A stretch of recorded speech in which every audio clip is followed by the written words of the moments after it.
Hello, fellow realtors. Dustin Bynum here. Just coming to you today with a quick, experience-based lesson here. For some of you who are, either new realtors or even maybe seasoned realtors, there's always the challenges with your real estate signs and high wind. A lot of times these signs, they'll get torn up, they'll get ripped apart. The eyelets will come out. All sorts of different things can happen. They can get vandalized and get torn. And I have been struggling for several years now to try to find a solution that is repeatable and usable. So I'm over here at our family ranch, and I got some PVC signposts and some 4x4 signposts, of which I've taken some time to put together and build and try different things. Some of you are probably saying, why are you doing your own signposts? It's just easy enough to get a sign service. Well, true enough. I prefer to do my own. I don't like paying the extra expense for a signpost service. So, as of recently, I just had several signs come down in the recent storm, and I was kind of trying to remap and retool to figure out, well, how can I work my hardest to not chase my signs all over Southern California. So you can kind of see this is a new sign, and I use the 6mm corrugated plastic signs.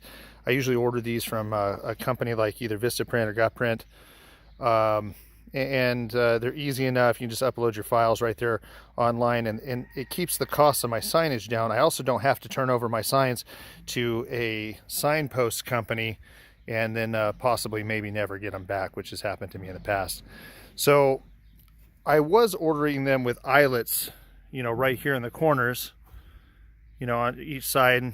Many of you probably ordered your signs like that as well, or maybe you get the solid plastic types. Those are okay, but I keep having either the eyelets fall out or they tear through and they rip right through this section of plastic, just tears it right out. You could go with a metal sign, but metal signs kind of turn into a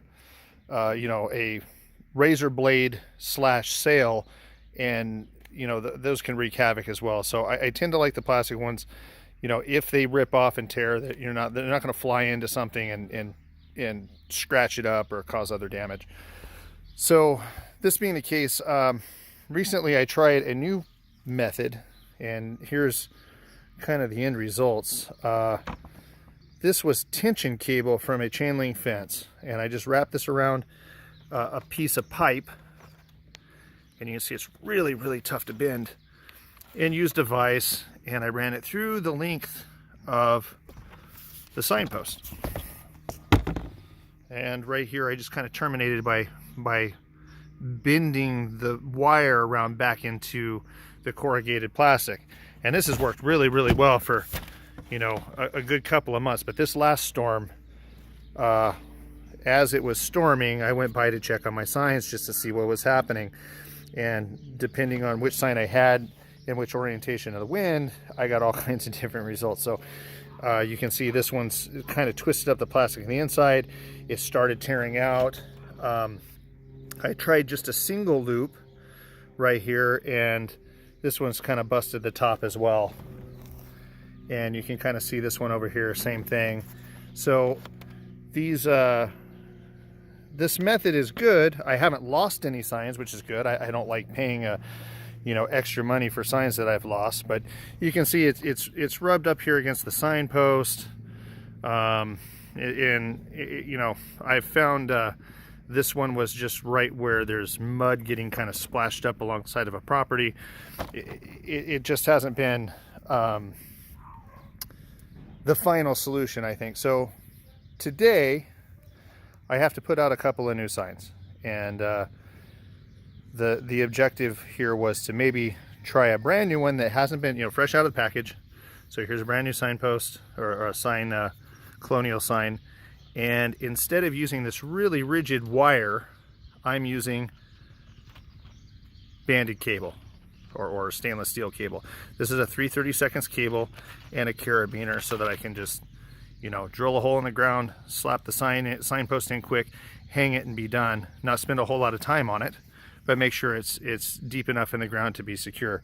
So I used a swagging tool, you can kind of see right there, and a little aluminum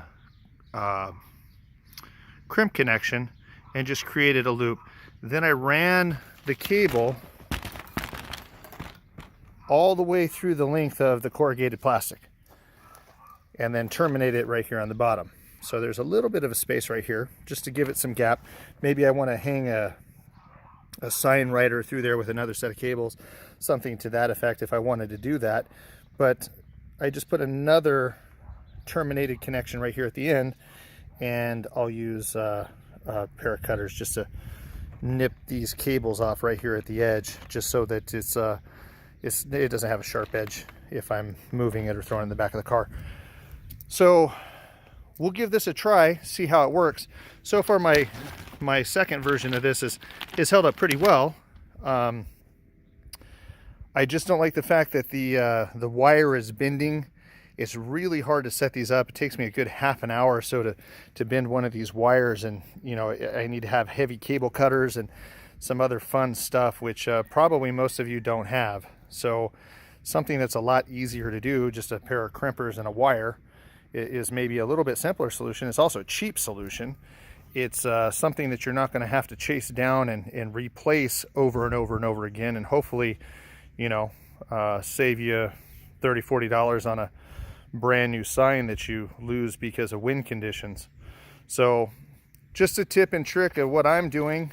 Maybe some of you are already doing this. Maybe I'm repeating something that you already know.